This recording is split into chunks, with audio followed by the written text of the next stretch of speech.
It is April 24th, 2023. I'm going to call the City Council meeting to order. We're going to begin with an invocation and ask Mrs. Tammy Steinberg to come to the podium. Thank you. Let's pray. Father, we thank you so much for the opportunity to get to come together, and we just pray for your blessings on this meeting tonight. We pray for anointing of your Holy Spirit with wisdom, and we ask for your shalom, peace to settle over this meeting, and that you would guide and direct everything that is said and done. Through Jesus we talk to you. Amen. Thank you so much. Please join me in the pledge. I pledge allegiance to the flag.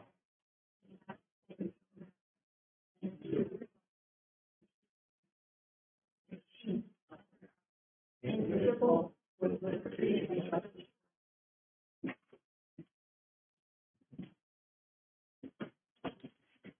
Roll call, please. Mayor Finley. Here. Councilmember Wroblewski. Here. Councilmember Spears. Here.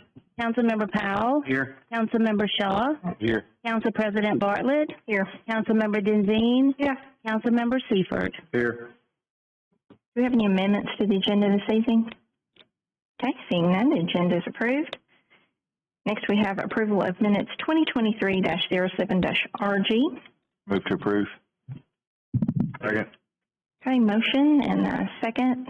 I think Powell might have beaten Seifert on that one. Any discussion on the minutes? Okay, ready for a vote? Councilmember Shaw. Aye. Councilmember Powell. Aye. Council President Bartlett. Aye. Councilmember Wroblewski. Aye. Councilmember Spears. Aye. Councilmember Denzine. Aye. Councilmember Seifert. Aye. The motion passes. Under presentations and awards, I'm going to hand it over to the mayor. All right, I'm going to ask Tammy and then come back up.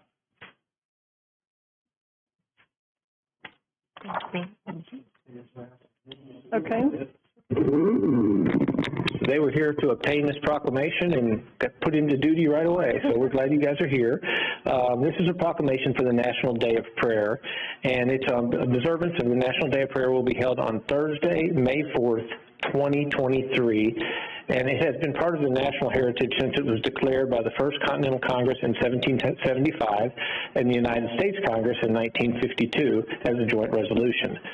That the President shall set aside and proclaim a suitable day each year, other than a Sunday, as National Day of Prayer, in which the people of the United States may turn to God in prayer and meditation in churches and groups as individuals. So what this proclamation does is gives myself, Paul Finley, Mayor of the City of Madison, the ability to proclaim this as National Day of Prayer on May 4th, 2023, and I'm glad to give this to you, and appreciate you guys very much. Thank you. Yeah. Thank you so much. Thank you. I'll let you say this word. Okay.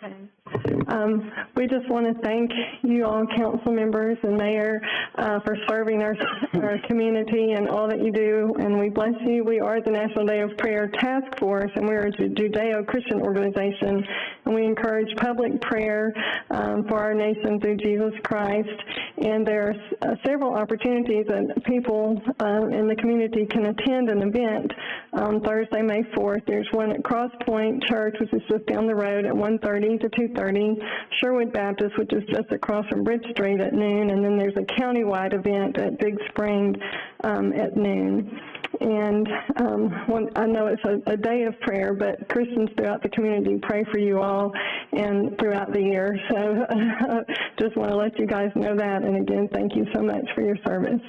Thank you. Thank you.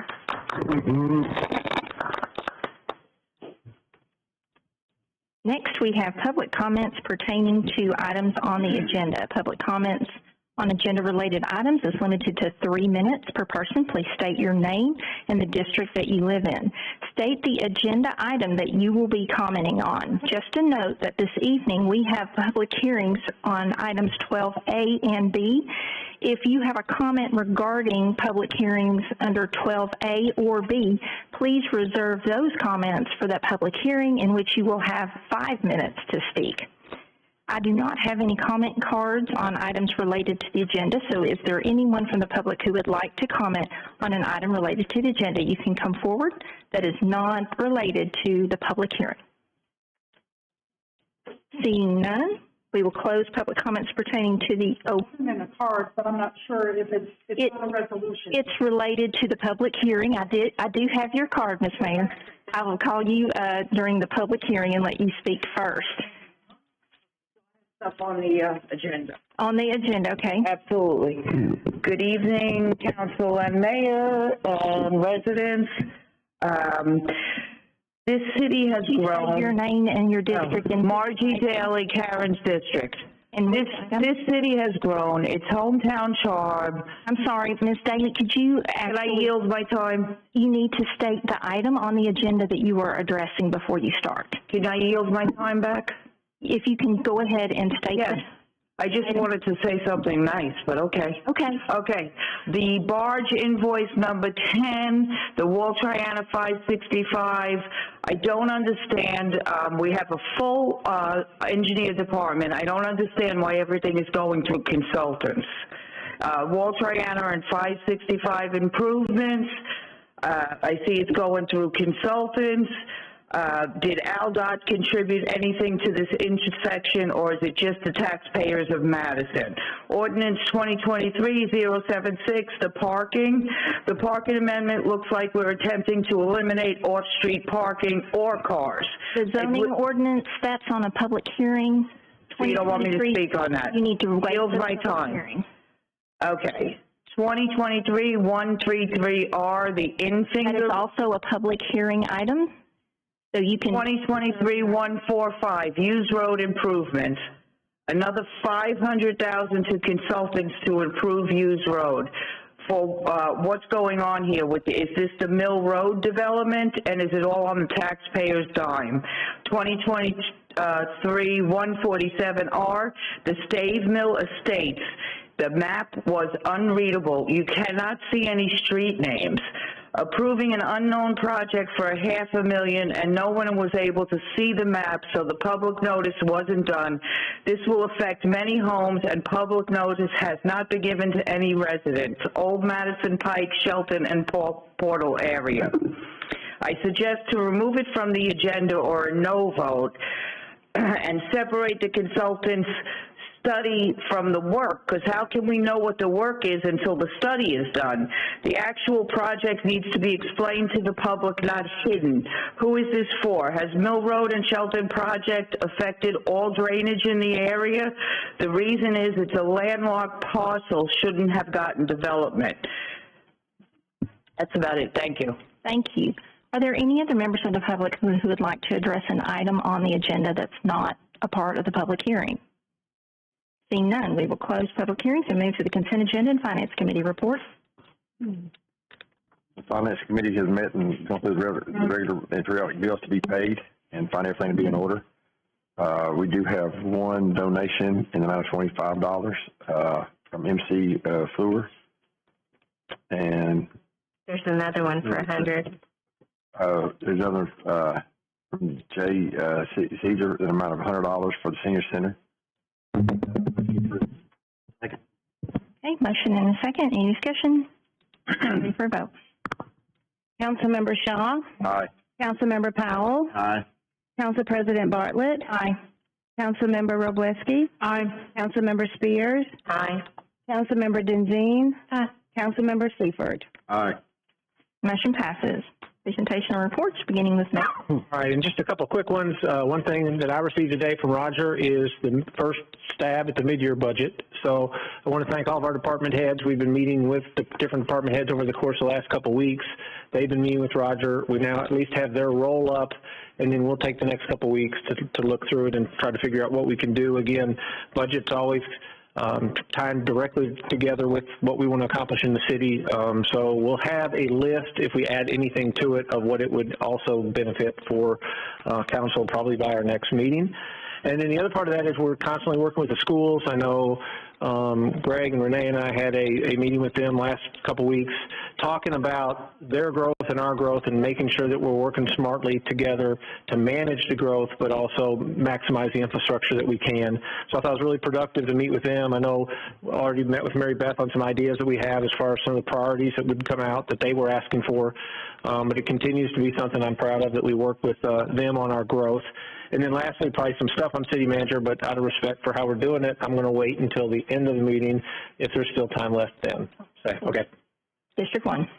Yes, ma'am. I just wanted to have a couple of items that I'd like to mention. We had our cemetery committee meeting last Tuesday, and it's come to the committee's attention that some folks are going into the cemetery and cleaning the headstones, particularly of the older tombstones. That we have some that go back to the 1700s, and I know that folks are thinking they're doing the right thing by going in there with bleach, but they're actually corroding and destroying the tombstones. So we're working with our city attorney on a form to fill out, including what chemicals you're going to use and what guidelines we have. So at this time, I would just like to respectfully ask, I know the weather's getting nice and people are thinking they're doing a good thing by going in and working on these tombstones, and you wouldn't think that there would be folks that would maybe be doing that, but we would just respectfully ask that you not do that until we can get with our city attorney and our city clerk's office on a proper form on filling that out. There's a certain chemical that you can use to clean the tombstones, and we would prefer you use that rather than the bleach.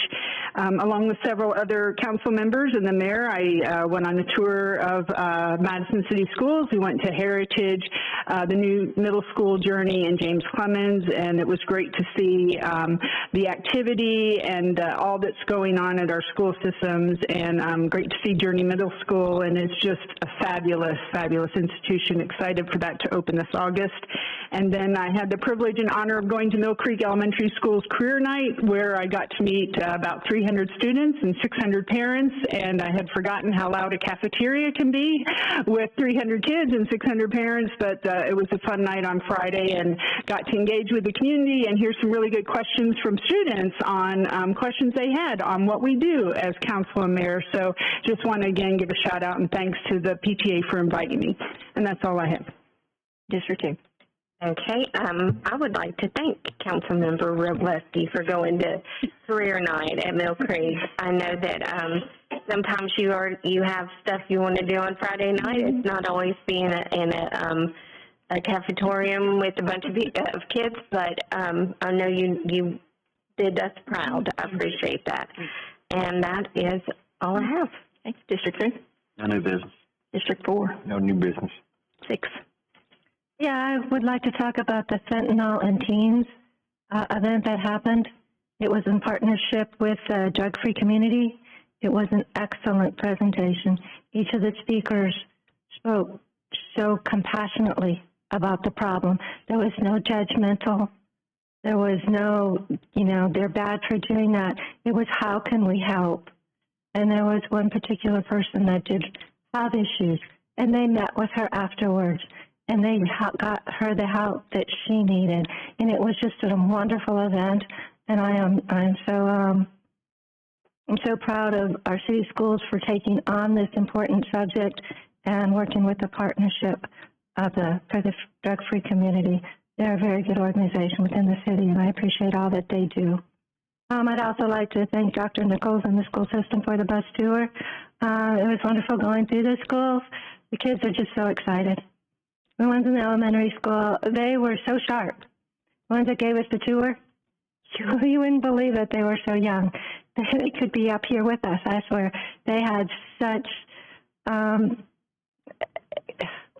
excitement for what they were doing, and we're so involved, and we're just so happy. And so I really do appreciate going through that. And that's all I have for tonight. Thank you. District 7. Only thing I have, and I'll point it out, but I'll let Mr. Howell bring this up later. Well, I guess Mr. Howell, actually, Fire Chief Bailey.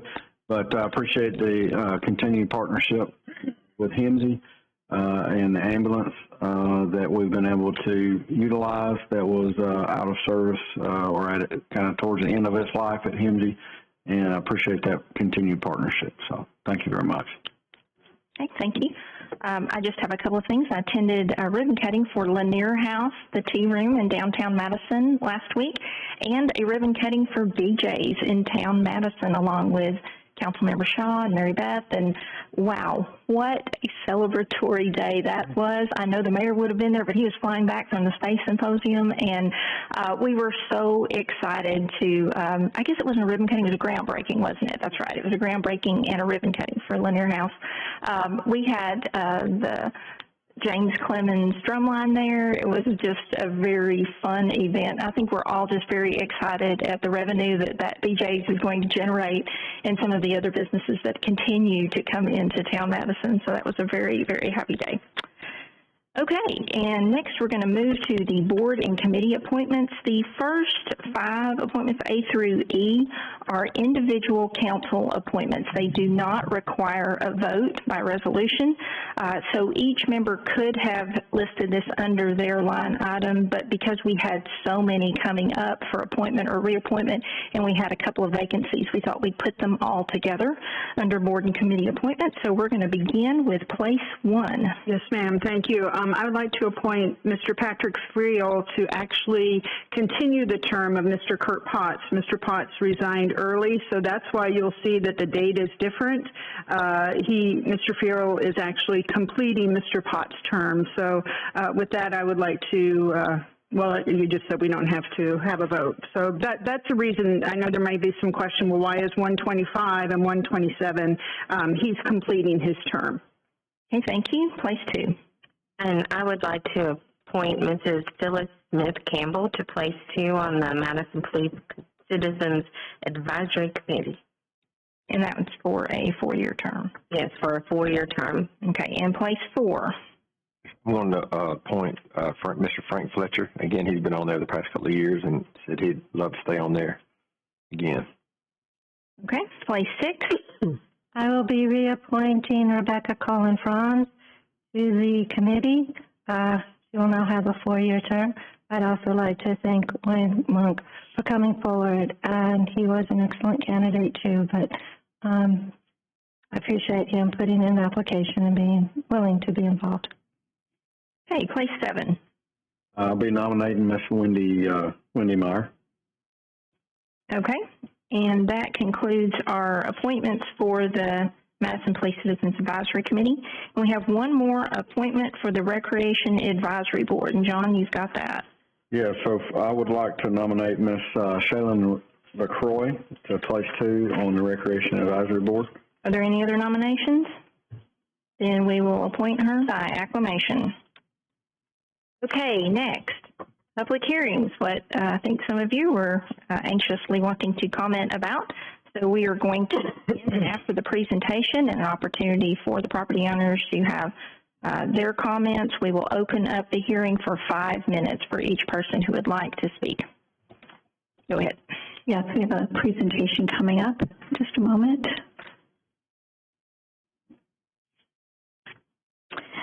This item is for proposed ordinance number 2023-76. This is to amend section 5-15-1 of the city zoning ordinance as it pertains to parking space requirements, specifically to mini storage facilities. The city received a request by National Retail Development, LLC, to develop a standard specific to storage facilities. Currently, the city's zoning ordinance has a parking standard for warehouse and storage facilities. It's not really specific to mini storage facilities or self-storage facilities. So the city's current requirement for warehouse space is, and storage space in general, is one parking space for every 1,500 square feet of building area.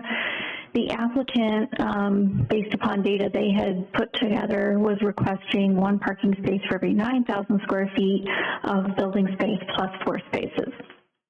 This item did go to our Planning Commission. As part of the analysis that we presented to Planning Commission, we did a survey looking at what other jurisdictions require, and you can see it's kind of all over the map. Some cities have parking standards for self-storage, mini-storage facilities based upon the number of storage units. Athens, for example, 1 parking space for every 20 storage units. Columbia, Tennessee is 1 space for every 10,000 square feet. Huntsville, you can see, does a minimum of 3 spaces plus 1 for every 75. So it's really kind of all over the map. So we decided to take a look at what the existing storage spaces in the city of Madison are requiring. So we actually went back and looked at Google Earth and time-lapse photography. Johnny on my staff did that, and we took a look at how many cars were in parking lots of the storage facilities in Madison over the given course of a day, year. And we also took a look at Institution of Transportation Engineers data related to parking for these kinds of facilities. And so based upon those 2 data sources, we are recommending a parking standard of 1 space for every 7,500 square feet of storage facility, and then the support office that would go for the storage facility.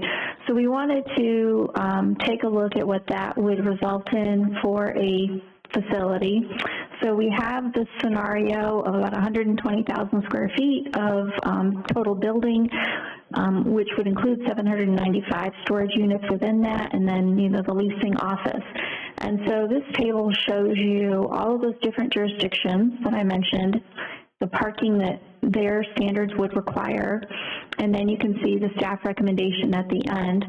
So you'll see that the mode number there, right, hovers right around 16 or 17. So we're recommending would require 16 spaces. Likewise, if you look at Institute of Transportation Engineers, I'm showing there the max peak demand is 16, which is the same as what staff is recommending. If we applied Huntsville standard, only 14 spaces would be required. So you can kind of see Athens requires the most at 40.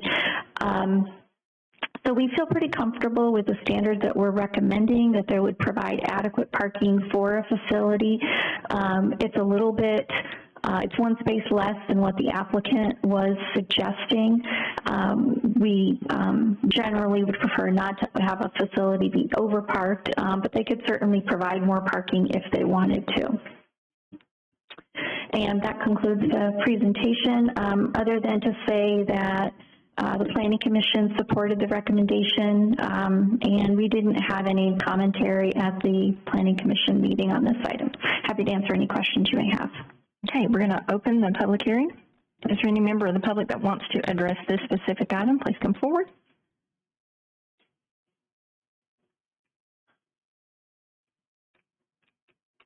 Okay, so it's going to be 16 spaces for 750 storage units. Now, I noticed I have a storage unit right on the old Madison Pike. Madison Boulevard. It's actually in Huntsville. But they also have parking for the RVs, and I guess you can rent, a space to put your RV in. So is this eliminated since they only have 16 parking spaces? Is it eliminated that they cannot park RVs there? I'll answer after you. Okay. So that was my main thing, and that nothing else in the parking ordinance gets changed, because I noticed that, there's no max, no minimum, no max on some of the items in parking, and I noticed that some get a half of parking space, and I'm a little worried about that, because the last city that I lived in, Jersey City, we had access to street parking. I had to rent a garage for my car in the city, but here we do not have access to street parking because of the ditches on both sides of the road. So I'm a little concerned that I see that the parking is so limited in that ordinance, because the whole thing was listed in the agenda packet. And these new 4-story buildings, what are they going to get? 1.5 parking spaces for each unit? That's going to be detrimental, especially right here on Mill Road. The one on Shelton looks like it has plenty of parking for those homes.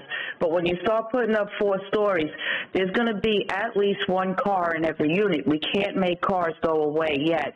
I know the council's on track for 2045, but we have to keep in mind of the taxpayers that are currently paying the taxes and building our city, and keep us, that we don't have to worry about we got to park next to a ditch ditch or drive into a ditch, because we're limiting the parking spaces on these multi-level, multi-family dwellings like right here on Mill Road. That's all. Thank you. Thank you. Is anyone else who would like to address the council with regard to this proposed ordinance? Seeing none, we will close public hearings and let Mary Beth come back to answer those questions. Yes, in response to the question, first, we're not proposing changes to any other parking standard. It is just establishing a standard for mini storage and self-storage facilities. And with respect to the question regarding RV parking, typically a mini storage facility, the current versions of them don't typically have RV parking, but the RV parking would be in addition to the parking that would be required for the individual student storage units. Any other questions for Mary Beth? Who would decide that? How much space would be allowed to have for RVs? Is that part of it at all? Well, if a storage place was proposing RV parking, they would show that as part of their site plan. So when we're evaluating their site plan, we're going to see if they're proposing RVs, if they're proposing enclosed storage units, the combination, and making sure that adequate parking is provided. So the parking itself is keyed off of square footage. So if you've got storage units, that's square feet, versus the RVs, which is not square feet, but the RVs themselves have a parking space. Does that make sense? Yeah, but my question was more direct to the parking area itself. Do we have any limits on how big that can be at all? So you mean in terms of how much area can be devoted to parking versus how big the parking space is? Devoted to RV parking. I see. We do not have a limit. If someone were to propose RV parking in their, as long as that use was permitted by the zoning district, you know, it might, if it allows for RV parking, they may propose all RV parking, but it would only be if it's someplace that allowed RV parking. Okay, but we don't have a standard for it? Is it? I'm just asking for clarification. We have standards that say where you can have RV parking and where you can't have RV parking. And where you can have RV parking, somebody could propose to have all RV parking. They have to meet landscaping requirements and setback requirements and that type of thing. Okay, but we don't have any set standards. We do have standards. We have standards about landscaping. We have standards as to where it would be allowed. Right, that's going to be a function of the size. So if you have a 1 acre parcel, you'll be able to get so many parking spaces. If you have a 2 acre parcel, you'd be able to get so many spaces once you do the geometry of what your setbacks and so forth are. So it's a function of how big the property is.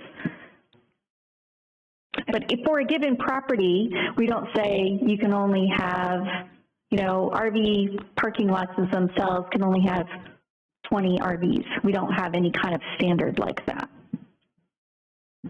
Okay, so somebody could conceivably come in and put in quite a large one of those. They could. There's a self-storage facility, the Guthrie Storage Facility, that has currently been developed on County Line Road just by the railroad tracks. They've got a combination of buildings, and then they basically have pole barns and they've got where you can store boats and so forth, and then they also have RVs. And so that's a fairly large site, but if you drive on County Line, you'd see that they have a combination, and that's zoned industrial, that particular property. Okay, I guess that my question probably isn't quite to this, but should we be looking at something like that so we don't end up with a huge RV parking, you know, in an area that is more residential or something like that? Well, we wouldn't allow them in those areas. So that's where zones that. Yeah, so most of our, we don't have a lot of industrial properties near residential. There is some. We do not allow this type of use in our B2 district. So it is allowed in B3, which is Highway 72, Madison Boulevard. There's one B3 property on the northern part of County Line, but it's developed with a center. So I'm not thinking it's going to be an issue next to residential. Okay, because I'm thinking of the one that we approved right down here in the corner by the by It's the a end. work session. We're talking Okay, about just well- the voting on the, like, we're chasing around. Okay. Okay, well, I'm just, I don't know which one you're talking about that was approved for storage. it was off of between Hughes and, Old Madison Pike? Right. So that one is B2, and it's only allowed to have an enclosed facility. They're not allowed to have RV parking in a B2 district. okay. Thank you, I just, Sure. No, that's perfectly fine. Before we open up to any more discussion, could I have a motion and a second for this proposed ordinance? Move to approve. Second. Okay, motion and a second. Is there any other discussion or any other questions for Mary Beth? Okay, then I think we're ready for a vote.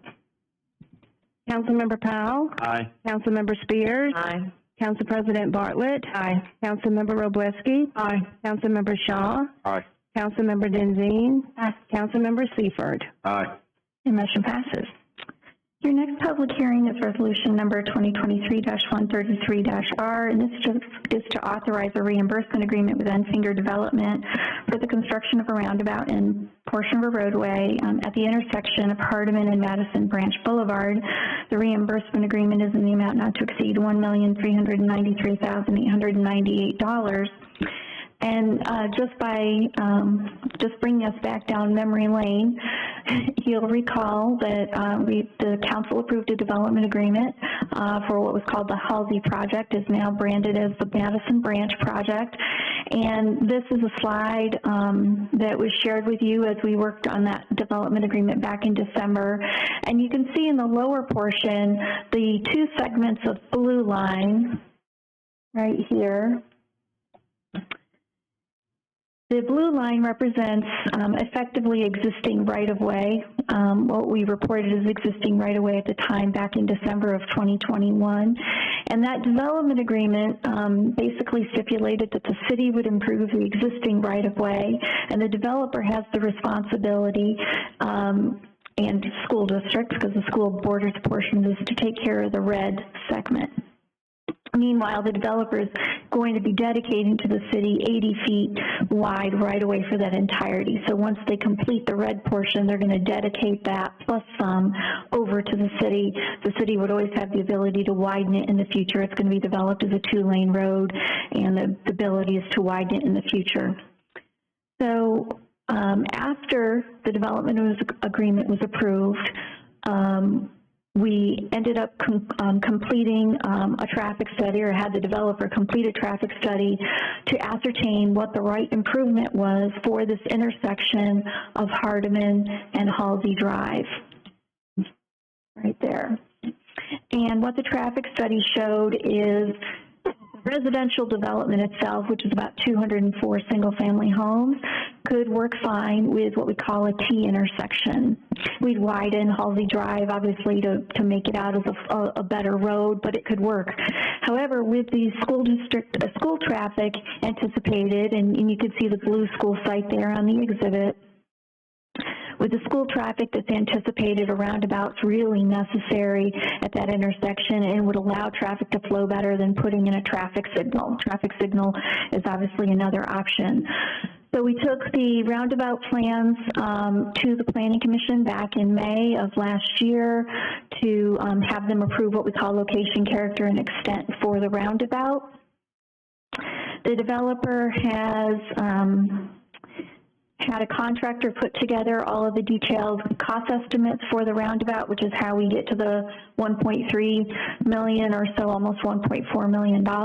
There's a little bit of a contingency budget in there of about $53,000. The developer is ready to begin the work. Once we've got two parcels that we need to acquire right away from. So we're asking for your approval for the reimbursement agreement, just to further this project along, and happy to answer any questions. Do we have anybody from the property here for the hearing? The developer is not here, no. All right, and we're going to open public hearings, and we have a comment card from Ms. Mayer who wanted to address this item. So I will let you come up first. You have 5 minutes. I also have a card for the later part. Okay, yeah, you can just give it to her. That'll be great. Thank you.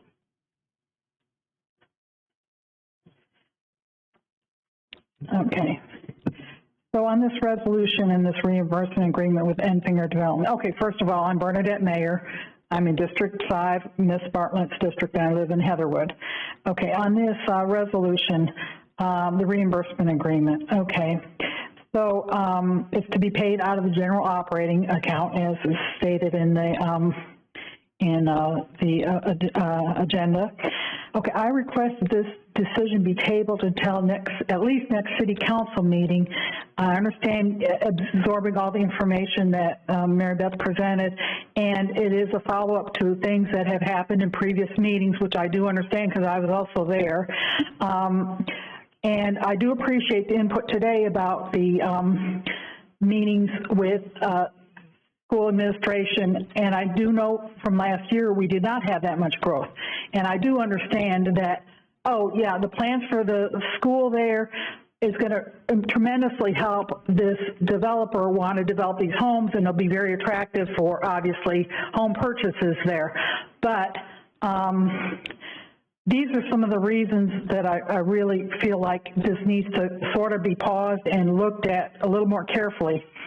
I believe we need a thorough look at our city's financial obligations during this current budget year, because obviously taking out a general operating, it's taking it from somewhere. Also to review all the planning building permits which have not had finished work with construction. There's a lot of open-ended stuff, and who knows with that finished construction what is going to be needed for city obligations for road and other infrastructure. We have many roads and infrastructure needs on repairs and improvements. I was blown away with the recent March 27th City Council meeting when a long-awaited sidewalk along Mill Road from Bradford Creek Trailway to County Line for $40,700 was finally approved in the engineering budget. And a City Council member said he was excited about this as it has been on the radar since 2016. It was resolution number 2023-115R. I don't know if this is the same area that a gentleman came for a public comment several months ago to the city council meeting, and the first thing that Mr. Finley said out of his mouth was, we can't afford it. Okay, if it's something like $40,700, we can't afford it, but yet we can pay out $1.3 million out of general operating to have a roadway area developed that we currently don't. I mean, you know, yes, it's planned maybe, and yes, it'll help in economic development, but I'm not sure if a decision needs to be made tonight. I think this is something very, very serious. Without city revenues, with our city revenues growing from $59.9 million in 2017 and expenditures growing from $46.9 million in 2017, how is it a fraction of the money cannot be spent in a small way that has significant impact on residents' quality of life? Like I said, the sidewalk project for $40,700. Also, in the 410 City Council meeting with engineering resolution number 2023-135R for engineering design service on project 23-004, Huntsville Bronze Ferry 3-lane widening from Holiday Boulevard to Oakland Church. They indicate this is a high traffic area.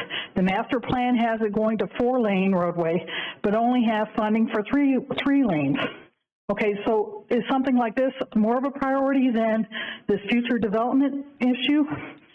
Also, engineering stated it would be years down the road for other state funding to run that.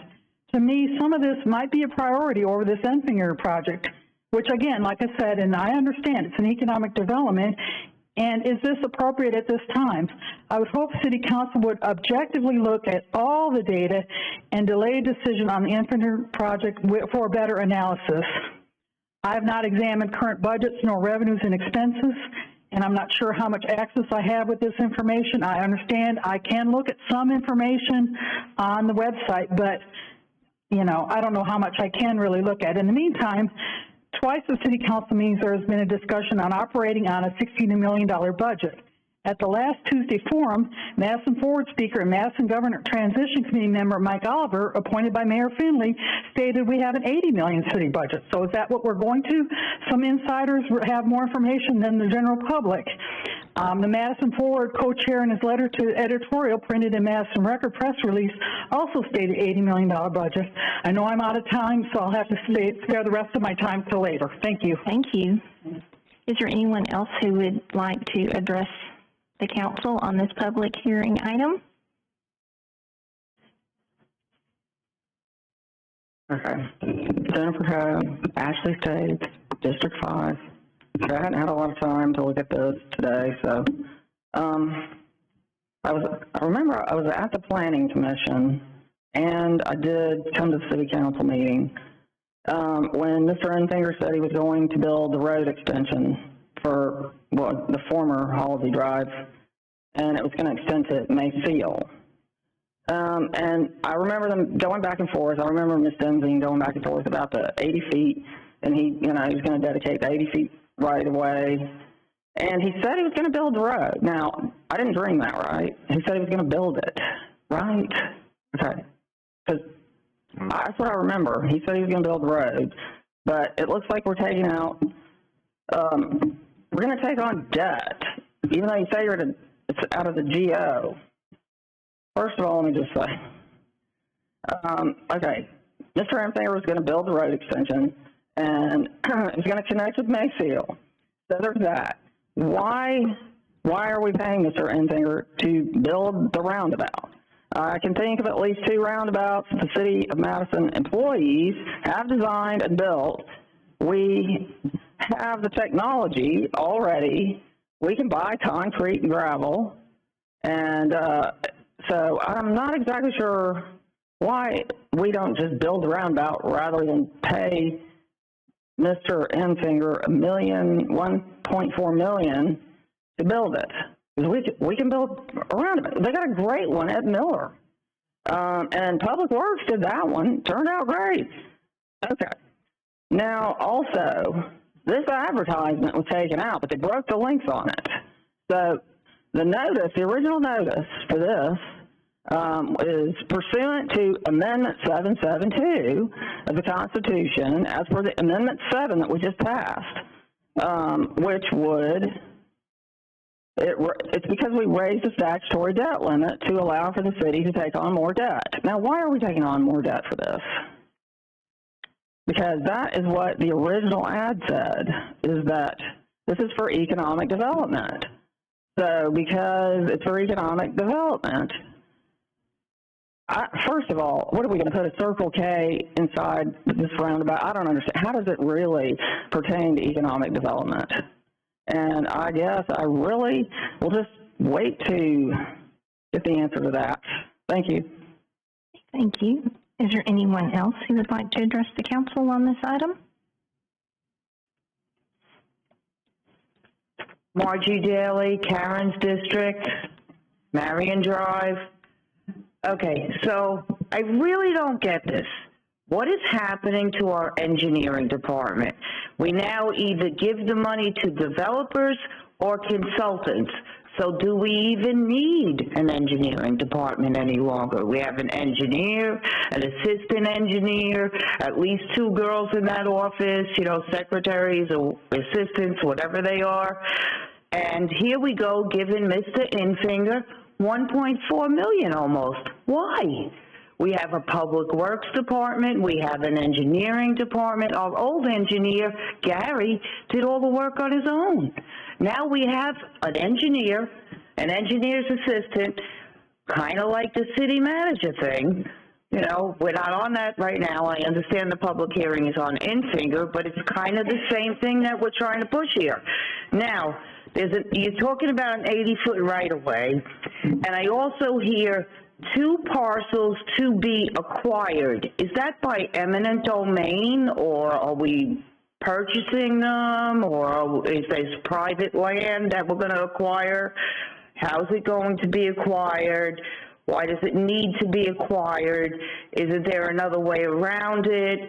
I mean, are we paying Enfinger for a study too, plus the roundabout. There's really no breakdown of this that the public can see of where this 1.4 mil is going. And yeah, a simple sidewalk says, oh no, the council says we don't have the money for it. But a developer, oh, we jump on it and we do it for them. I just don't understand. This city has been built over the last 20 years by people that came to Madison and said, what a great place to live. Let's move here, like I did in 2004. But things are changing, and in 2004, it was a nice hometown charm, green spaces. We didn't have drainage issues. But now all of a sudden, we want to do all these big projects, and instead of us keeping it within the city where we have all these departments and we've hired so many employees, just like the engineer department, it was never this big, now it's big, and the engineer subs every single thing out. What is happening to Madison City? Have we been sold to the highest developer? And these two parcels, I'd like to know what acquired mean. Is that acquired by eminent domain or by, regular value on the property? Thank you. Thank you. Is there anyone else who would like to address the council?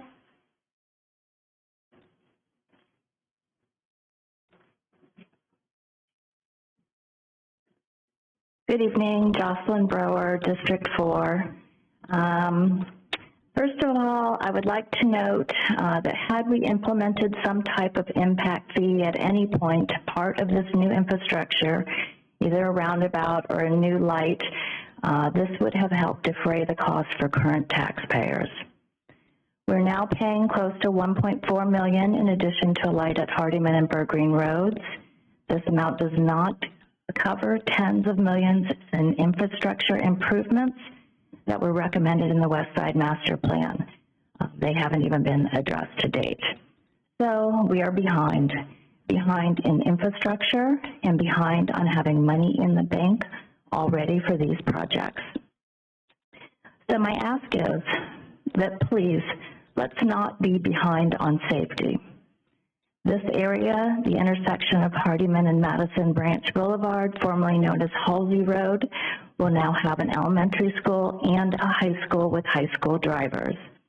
We need safe crossings, sidewalk updates now, not in phase 2 or phase 3 or however many phases there might be. We cannot afford to have any injuries to our children. I also want to note that during the construction, cars will be cutting through Hardiman Place subdivision and Bakersfield. That also connects to Oxford subdivision.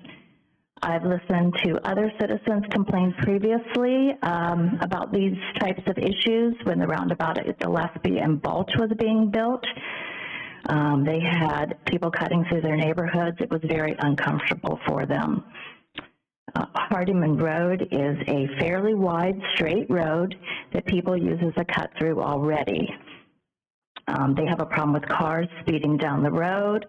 I'm glad Chief Gandy is here. I'm sure he's gotten complaints. I have noticed police vehicles parked on the road, and so I appreciate their efforts. There have also been complaints about people not paying attention to school buses. The road is adjacent to the Hardiman Park with many kids coming and going. I know many neighbors are open to speed bumps to protect their children. That's been discussed on the Facebook page.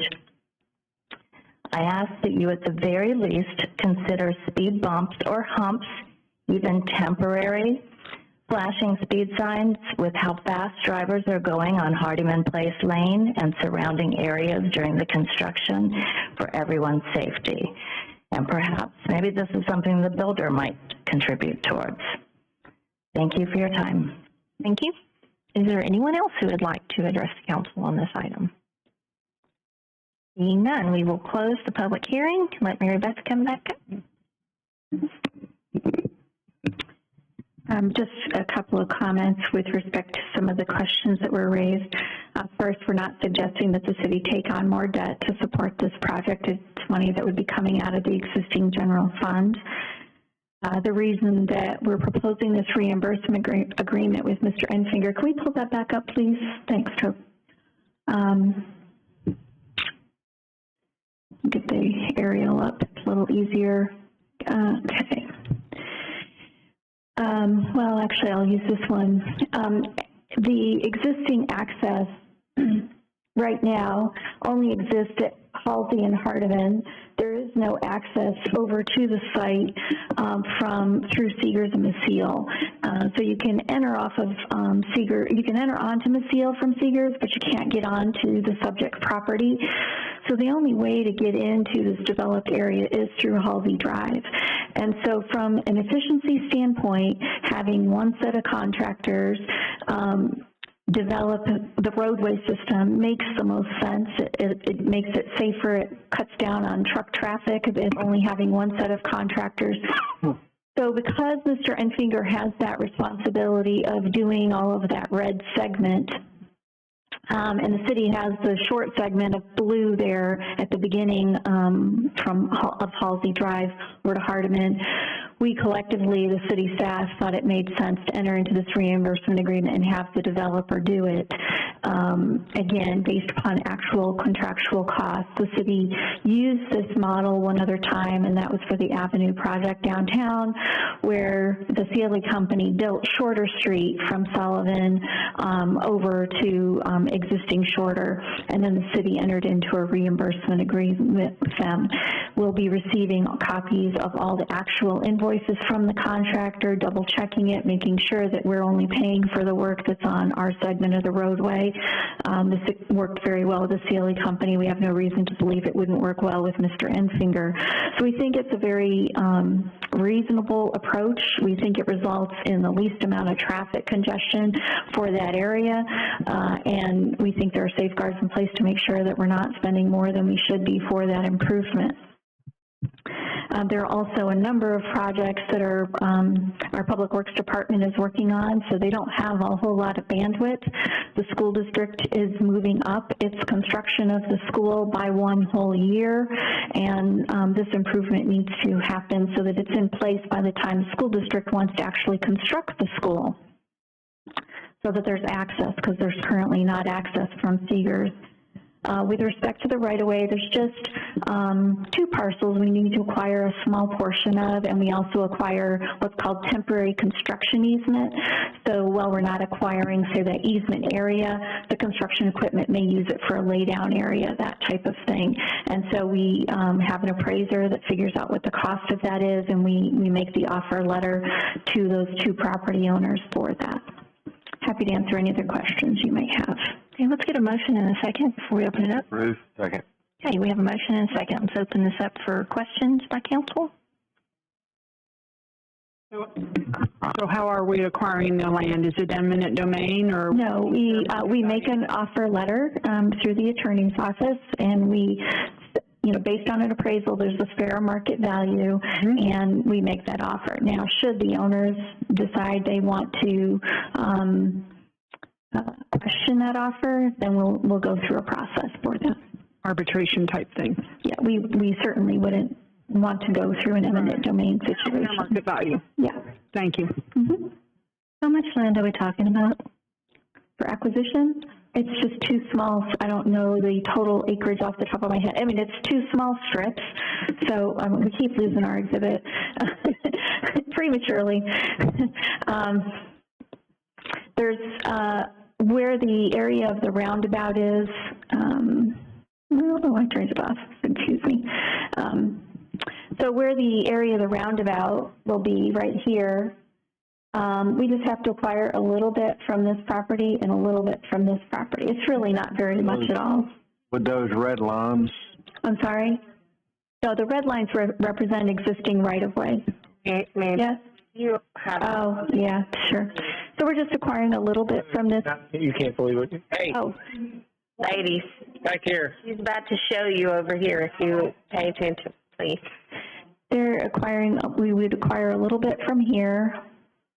and a little bit from this one, because we're not acquiring anything on the south, on this part of Hardiman. It's just here, because you can see where the roundabout is located. It's on the north side of the curve, basically. So there's just two small areas. Okay, and nothing to do with this, but I did want to answer the question. The $40,000 that you're talking about for the sidewalk is for the engineering portion of that. Then we have to construct the sidewalk once the engineering portion defines how we get that done. So just to make sure we get that squared away. And along those same lines, when you tie that together with the focus of, we did Palmer Road, Gillespie, connecting both county line to other sidewalks or to the greenways, they were the easiest ones to do. This, without question, is the hardest and most expensive to do, but we will have a better idea of cost, which then leads me to the last part, which Joshua makes a point. We are going to need to make sure, as we look at this, that we try to get ahead of the game of which subdivisions could connect to this to walk on the back side of the front side, and typically we do a good job of that, working with our folks on the front end with both the schools and the city. So that will be something we look at, which is a good point. Mary Beth, I have one more question. Do we notify the homes on either side of that area that there will be a roundabout there? We haven't sent a notice to them. I mean, there was a public meeting at the Planning Commission regarding it. It wasn't a public hearing per se, but it was on a public agenda. Will we notify them that there's a roundabout? So there's certain protocols we follow when we're doing construction. Thank you. Meredith, I know you addressed this, but I want to make sure the point that Ms. Mayer made about why we can't table this issue. You had all of us were probably surprised at the acceleration of the need for the road. I don't think this initially, when this came to council, we were not anticipating it being needed this soon. And so I think you've explained that that's driving the timetable and why this is coming before us now. Well, I think that certainly it was something that we knew that the developers always want to move as quickly as they can, right? And so we knew the developer was going to be interested in moving forward at some point this year. I think that the school district moving up the timetable for the school certainly makes this more urgent, if you will.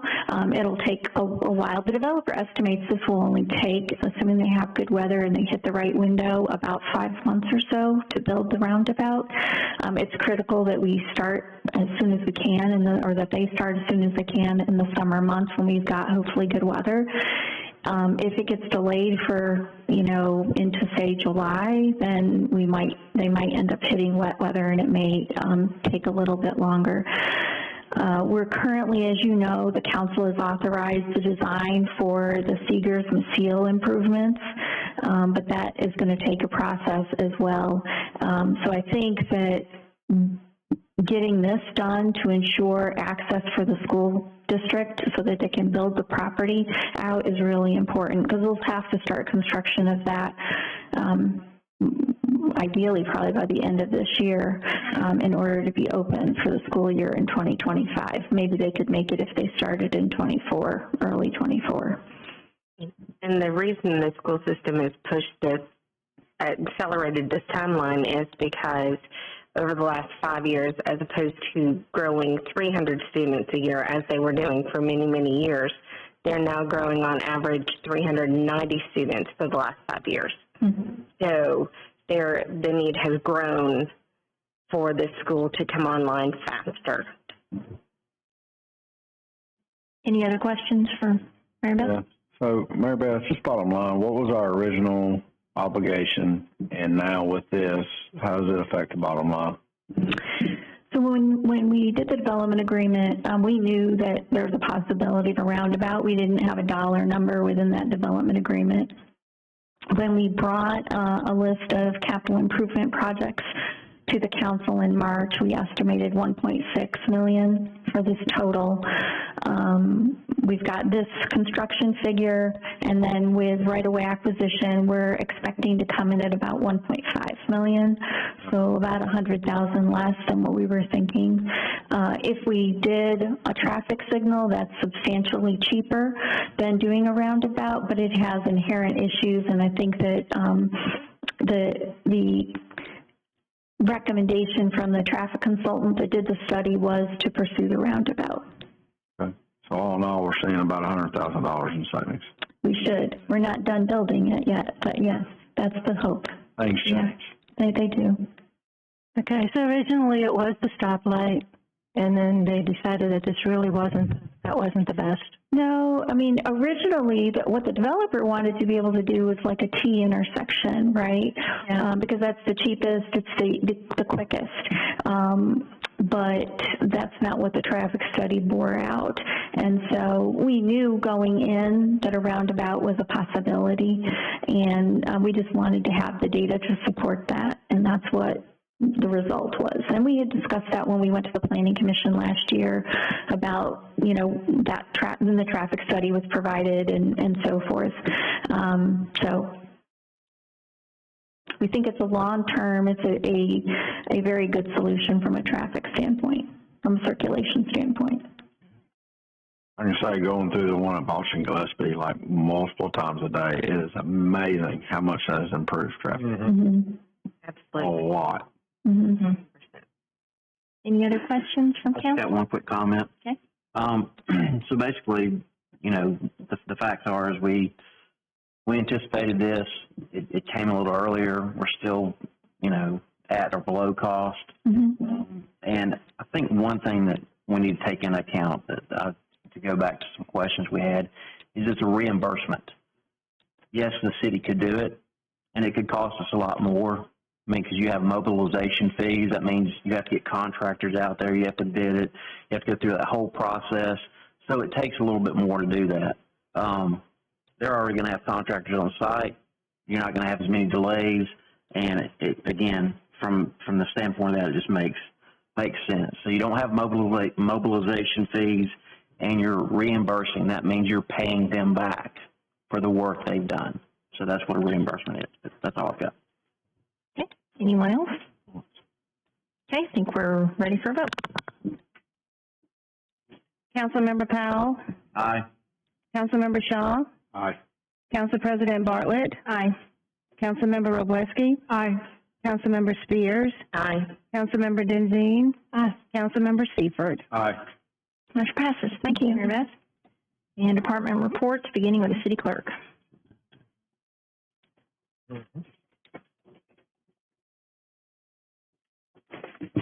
Good evening. It's time again for us to authorize the continued levying of our ad valorem taxes. So I have before you today resolution number 2023-102-R, authorizing the continuing levying of ad valorem taxes in the city of Madison at existing rates. Move to approve. Second. Okay, motion and a second. Any discussion? Ready for a vote? Councilmember Wroblewski? Aye. Councilmember Spears? Council President Bartlett? Aye. Councilmember Powell? Aye. Councilmember Shaw? Aye. Councilmember Denzine? Councilmember Seifert? Aye. Motion passes. Thank you. Thank you. Engineering.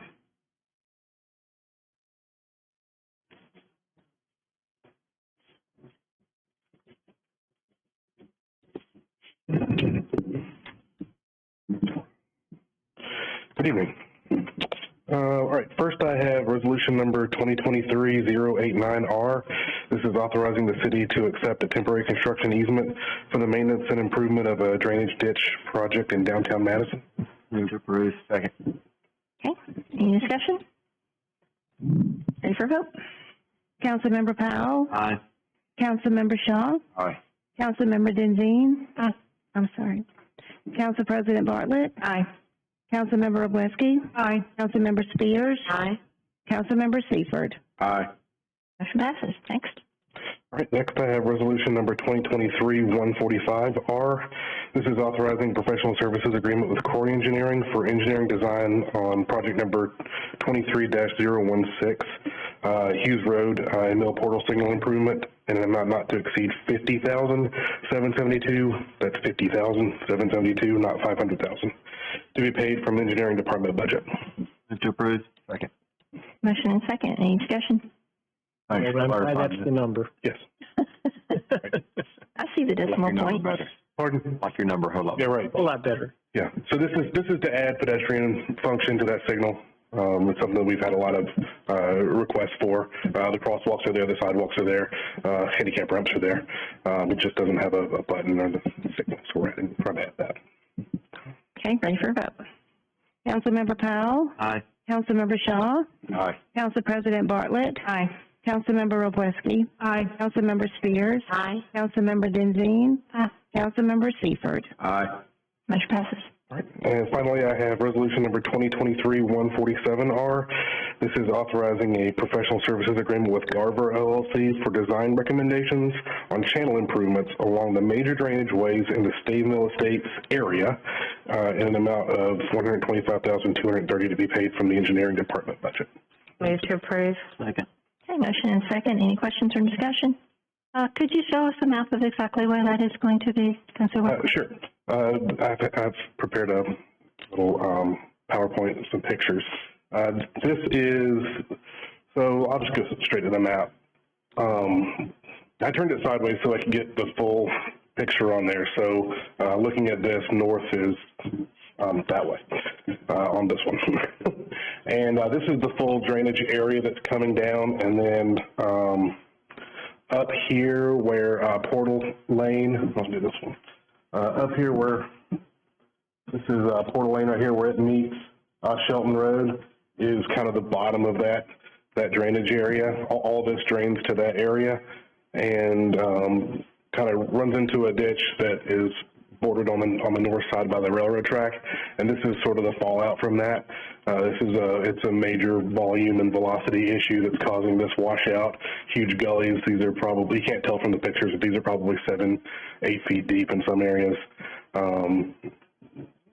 It's already caused some failure there on the right side of that area, and then you can see the train tracks in that section. So what we've got, and you can read the full scope of work in the packet, but Garver is going to go through and they're going to survey these areas. These are kind of in the rear of yards in that Stave Mill area, so that they can do a full drainage analysis for these huge drainage areas that are going to that area. The larger one, kind of on the bottom, which would be west, is 255 acres. And then the larger one is 127 acres. So they're going to do a drainage analysis, kind of figure out what we can do upstream to kind of solve this problem going forward, possibly doing some improvements to the ditches themselves. There's some existing detention ponds within that drainage area we might be able to improve. So that would be kind of a long-term solution. And then they're going to also look into what we can do in this area right here to stabilize what's happened there and kind of either build those back up or arm room for future. So it doesn't keep happening. Okay, is this currently affecting anyone's property? Pardon? Is it currently affecting anyone's property, what you'll be doing? Sure, yeah. So I don't have the aerial, but there's a house. So I took these pictures today. So there's a house just to my right when I'm taking this picture. Then this ditch runs between two lots. It's eroding those side yards too on the south side of Portal as you reach Shelton Road. So it'll be improving their property? Not necessarily improving their property, but it'll stop the heavy erosion within that easement.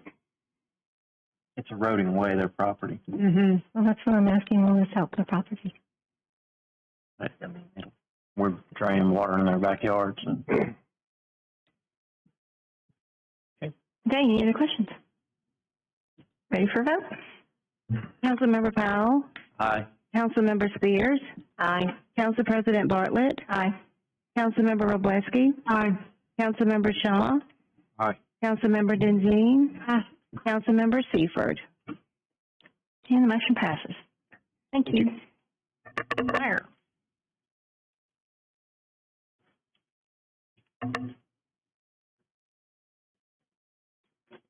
As John spoke about a few minutes ago, this resolution speaks to the great partnership that we've got with HIBC. So I just want to speak about that just for a second and then ask for y'all's consideration of this resolution. So the fact that they've given us an ambulance for $1 a year already, we're looking for that again. Same ambulance, we've already got it wrapped, so this will be great for another year. And a great example of our partnership. This morning we had a full arrest at a restaurant down on Madison Boulevard. We get there quick, take care of the patient, bring him back. MC gets there right there with us. Hopefully he was talking, I think, right? He was answering questions by the time we got to hospital. Yeah, so another great example of our paramedics and their paramedics working really well together.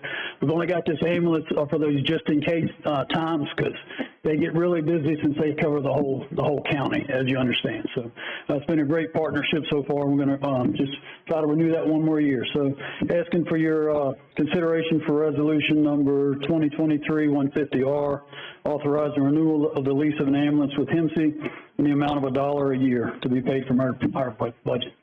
Approved. Second. Motion and second. Any discussion?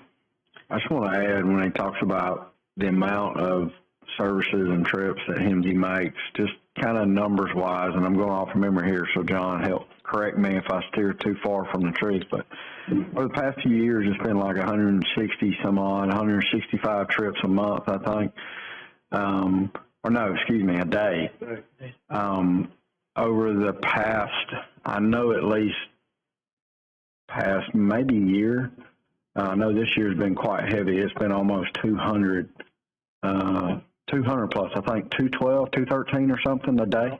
We've hit numbers recently of 175 transports a day and 275 responses a day. Okay. So our volume is really gone up, especially this year. Yeah, so it's quite significant. And so with the amount that they do, and then having this to be able to augment, time is of the essence, and having that is a key help to the city. So thank you.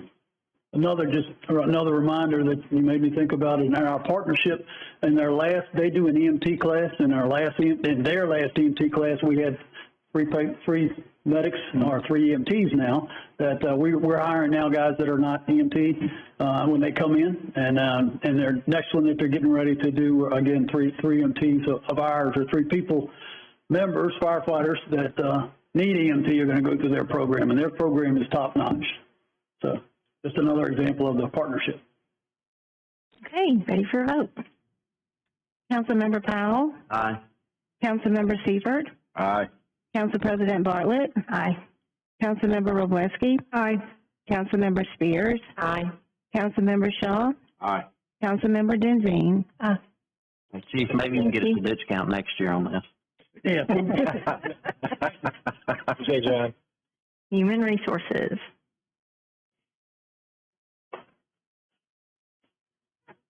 Good evening. I'd like to ask for your approval for resolution number 2023-148R.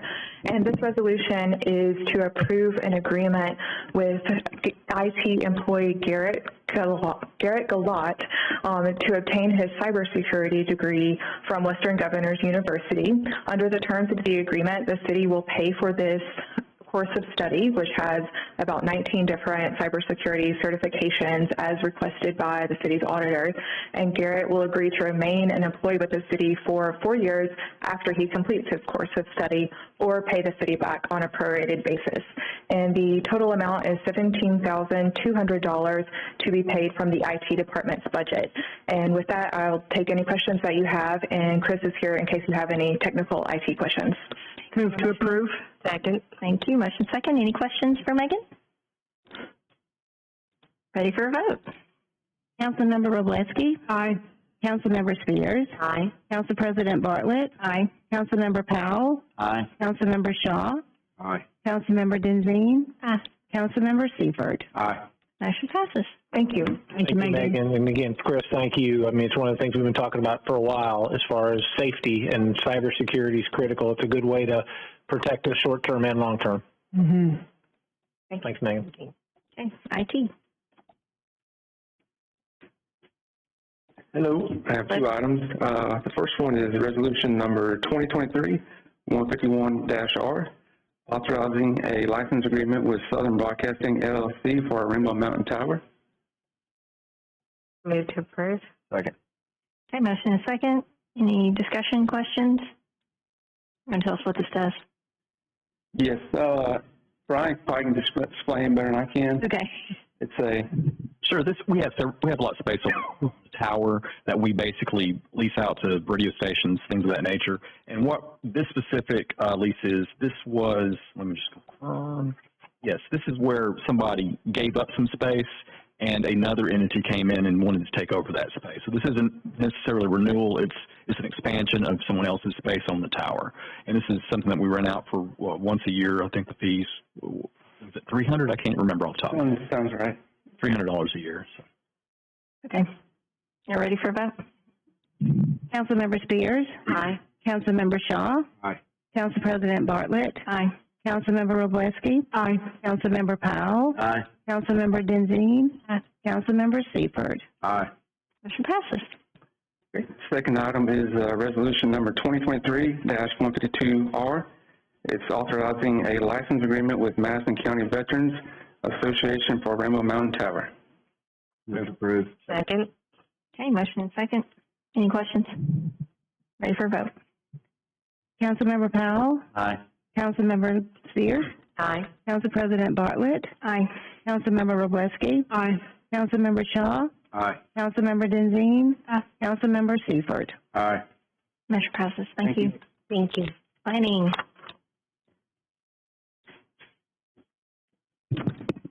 Okay, first item here is proposed ordinance number 2023-137, and this is the first reading. You may recall at the last meeting we also had this as a first reading, and we ended up modifying it slightly, so we're asking you to do a first reading again. But briefly, this is the Acadia project. It's a townhome project under construction on Royal Drive. And what this ordinance would do is convert a portion of an existing open easement to a utility and drainage easement. You can see the red line there it's the east side of the property. And from that red line up, if you will, that's all an open easement. It's an open easement because there's floodplain there. What we're recommending is that a 5-foot wide strip of that open easement be converted to a utility and drainage easement. It would allow them to put rear yard fencing within the utility and drainage easement, and that's why we're recommending that. So again, this is a first reading, and we'll be back at your next meeting asking you to take action. The next item is proposed ordinance number 2023-138, and this is for vacation of a portion of utility and drainage easement located within the heights at Town Madison Boulevard. And you'll see on this exhibit the hash or dashed area that parallels Town Madison Boulevard. There's an existing 20-foot wide easement that runs along the roadway. We are recommending vacating half of that, or a 10-foot wide area, which is that hashed area. 10 foot of the easement would remain. In that remaining 10-foot easement, there's an existing water line. And the reason that we're recommending this is kind of a nuance to the code compliance. This property is zoned T&D, traditional neighborhood development. And in our T&D ordinance, you can only have a maximum setback of 20 feet. There's a min of 6 and a max of 20. So in order to get them to comply, we need to vacate some of the easement once you look at siting the houses on the property. Utilities have signed off, staff has signed off, and so we are recommending vacation of basically half of that easement. Move to approve. Second. Okay, motion and a second. Any discussion or questions? Ready for a vote. Councilmember Wroblewski? Aye. Councilmember Spears? Aye. Council President Bartlett? Aye. Councilmember Powell? Aye. Councilmember Shaw? Aye. Councilmember Denzine? Aye. Councilmember Seifert? Aye. Motion passes. Thank you. Police.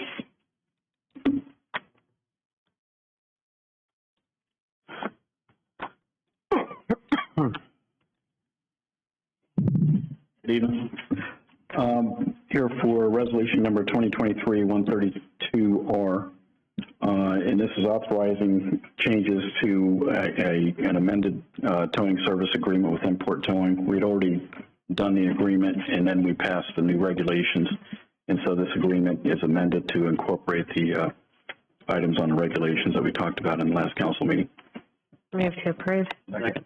Okay, motion and second. Any discussion? Ready for a vote?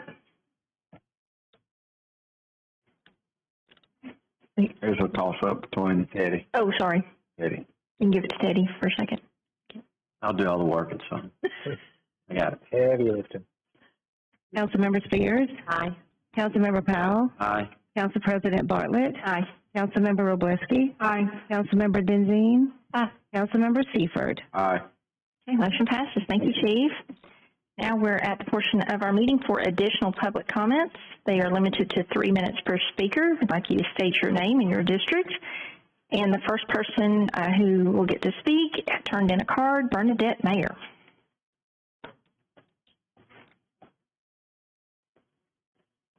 Before we start our time, a couple of the members don't have the mic turned to them, Mr. Powell and Mr. Seifert. Sometimes can't quite hear everything because for whatever reason. It's just the mic would be better closer to your mouth. That way we can hear a little better. I'll use my outside voice. Okay, all right. So anyhow, it was better this time than last time, meeting time. Okay. So, okay, for my additional comment time, of course, you know my name, and you know, I'm in District 5.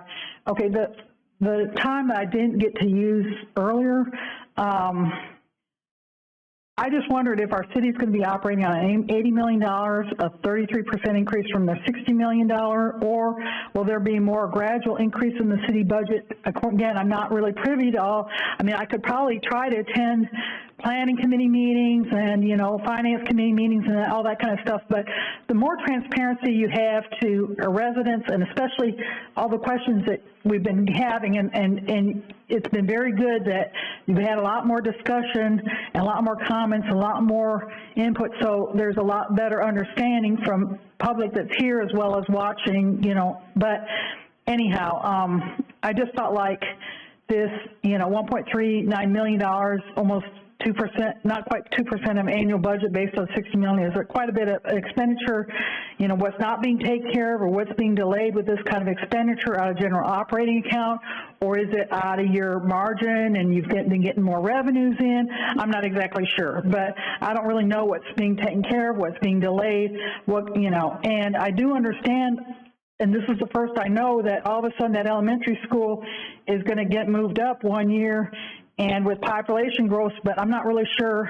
I've been seeing those population growth and the urgency, but again, I'm not privy to a lot of the information that you all are.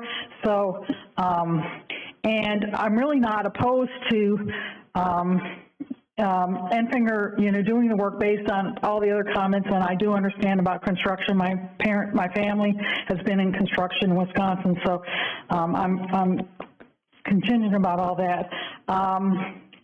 I think the city has been better about some of the walkway and safety issues, and I do think that a look on the safety on this roadway, as from what public comments have been said today about the schools that are going to be there, to have those kind of things in place.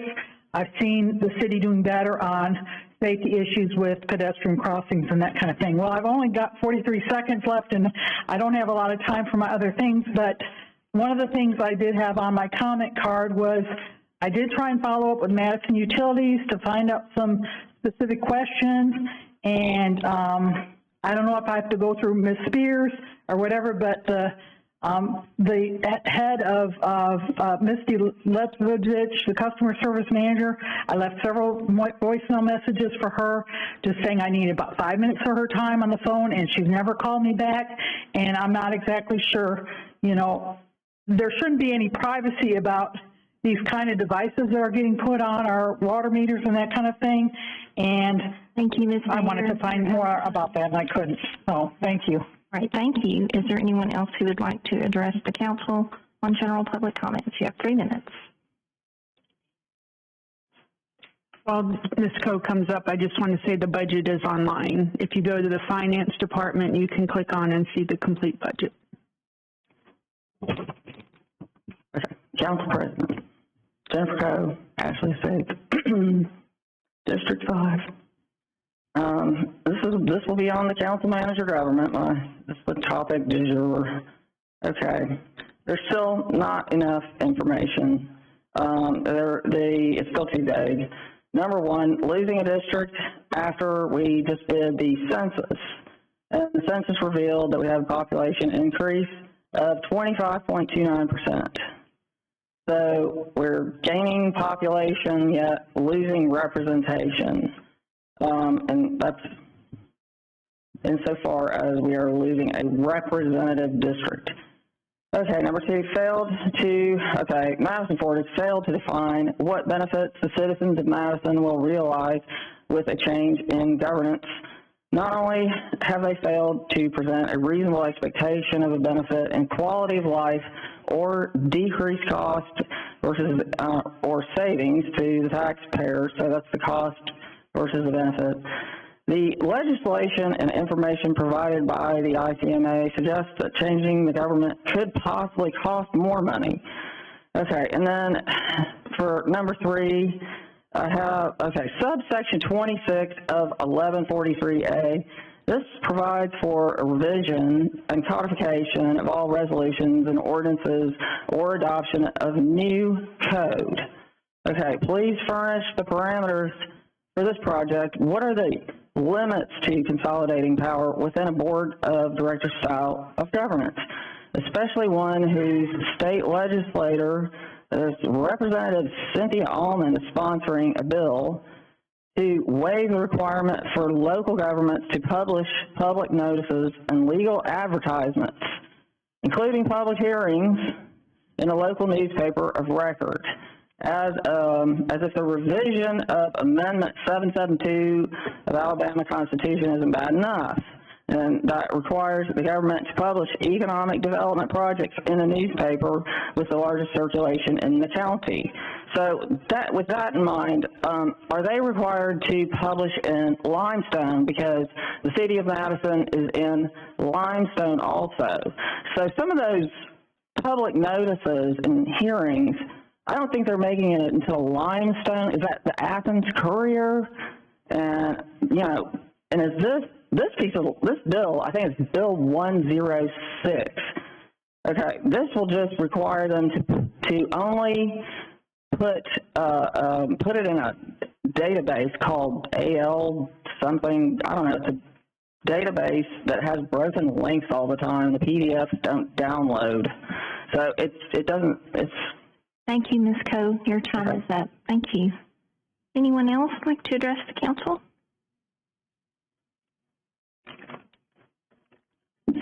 Margie Daly, Karen's district. I purchased my home in 2004. I chose Madison City for the hometown charm, green spaces, low crime, and low traffic, and the government openness, as many did. Fast forward 20 years, and we see everything we ran from happening in Madison City.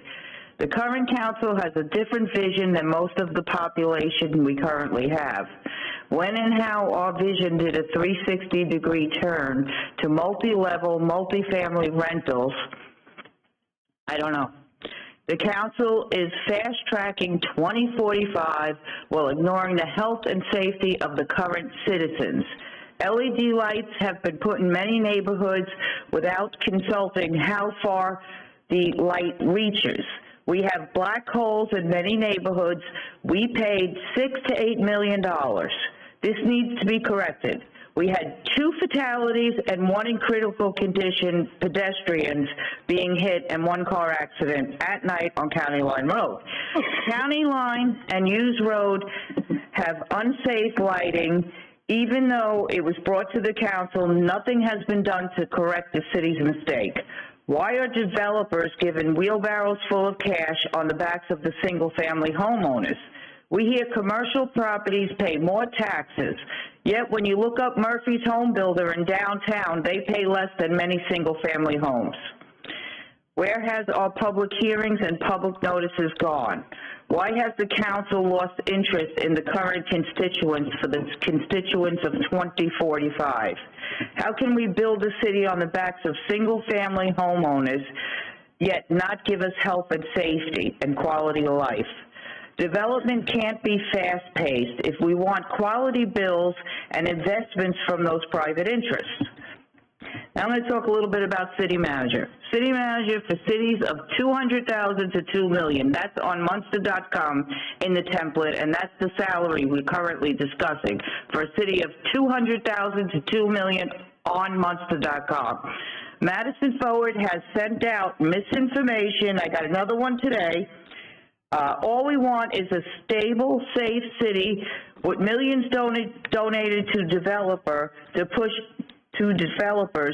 this 2045 fast track. Single-family homes support our city and should be given to build rather than build roundabouts and roads that developers already committed to building. We paid flyovers for Madison ramps that fly over Madison and now Enfinger's Road and Roundabout. These drainage maps that were put out for my neighborhood, Stave Mill Estates, you cannot read the street names, so we have no clue where it is. Ms. Daly, your time is up. Thank you. Would anyone else like to address the council? Oh, sorry, I see somebody coming up.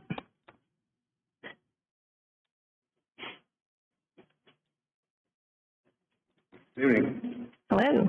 Rick Mikowski, District 7.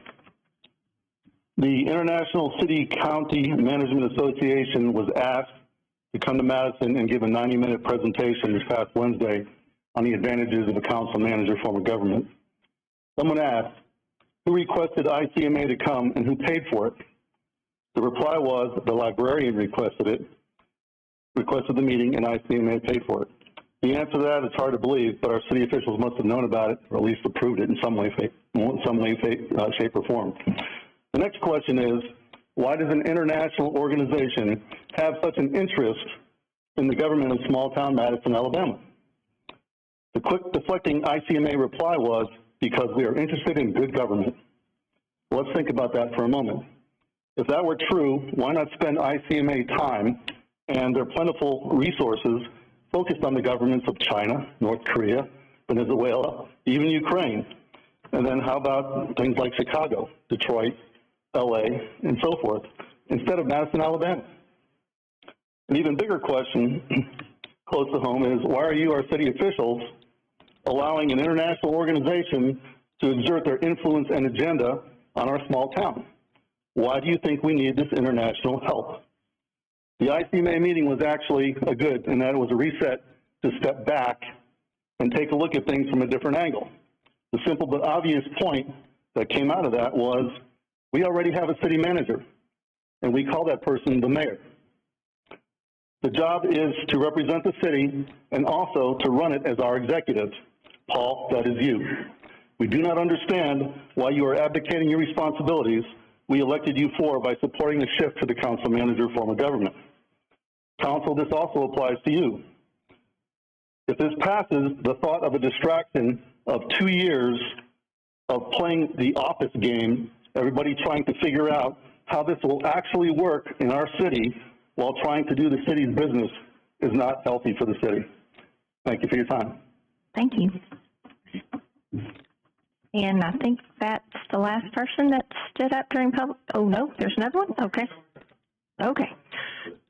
Sorry. To Mrs. Coe's comment on... Could you state your name and your district, please? Sorry. I'm Alan Sullivan, District 5, live in Cliffs Cove. I'm pro city manager for a pretty simple reason.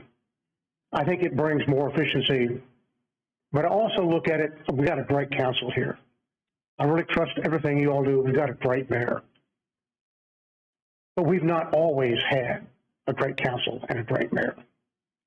And so one election away from something that doesn't work very well, we've seen it in our past. I really think the city manager provides that cushion that we need in order to make this work. There's a lot of evidence that shows, the BM study, it's about 9.7% more efficient than it was without it. And there are lots of other data points. The person that came here from ICMA, I think, laid it out pretty nicely. It really makes a lot of sense for a city our size and our situation. We're landlocked, but we're still growing. I don't know how big we'll ultimately be. I've seen a lot of numbers, but certainly bigger. we need to make sure that we can squeeze every single dime we can out of every dollar that we have in order to survive as a city. Thanks. Appreciate your time. I'll leave you with the minute 30. Thank you, Mr. Sullivan. Okay, anyone else? Last call for public comments. I think we need to address the fact that we didn't. Okay, all right. We're going to close the public comments, and then we have miscellaneous business and announcements. Yeah, I just want to go from two things. One, that wasn't our endorsement. If a librarian made that phone call, that's on behalf of someone else. This council and mayor had nothing to do with that meeting and no idea who was coming to speak at that, period. You know, I think one of the things I've learned throughout this entire process is, at this point, how many people care about your opinion now? What do you think? Which is, you know, I have a lot of thoughts and opinions, but I can tell you this, my thoughts and opinions have matured throughout this entire process. You know, one thing that I realized, even in my own little trek through all of this, having lived in this position and knowing what it takes to get this done, is recognizing I'm okay with a community discussion on it. As a matter of fact, I go back to the 2020 election, and when we were all campaigning, one of the first events that we were there, people were talking about transparency. And at that point, I said, we're very transparent. We just can't make you care. You have to take the time to invest yourself to these meetings or our website or your time to care about city government. This has made people care about our city government. And I think everybody on this dais is thrilled that there's more people paying attention to what it takes to manage this incredible city. I'm so passionate about Madison and proud to have worked with folks for the last 10 years in multiple positions, council, boards, our department heads, and our employees. We've got an incredible city, and regardless of when you moved here, if you moved here in 1995, traffic sucks. If you moved here last year, traffic's pretty darn good. Doesn't matter when you moved here, your kids are in a safe community with incredibly good schools, with wonderful jobs, great churches, and good recreation programs. There's a reason people keep moving here. This discussion has people of quality on both sides. We as a community will pick what makes the most sense. We always do. And however it works, the responsibility that we'll have, whether it's staying here and doing what we were elected to do, or helping this community transform into something that's new and different, we'll be ready to do it. But I'm proud of what we've accomplished, and I don't want to give it up. I like the way it works. But this community deserves the right to have that opinion. Let's keep it for these last 2 weeks professional and positive, because everybody who's caring about it is going to make our city better overall. So sorry, I've been kind of quiet for a long time, but everybody's looking at us to try to manipulate something, and the reality of it is we're just not afraid to have an open discussion on what it looks like 10 and 20 years ago when we can't control it, when this community will make a decision on who does. Any other announcements? Okay, motion to adjourn? Motion to adjourn. Moved. All right, we are adjourned.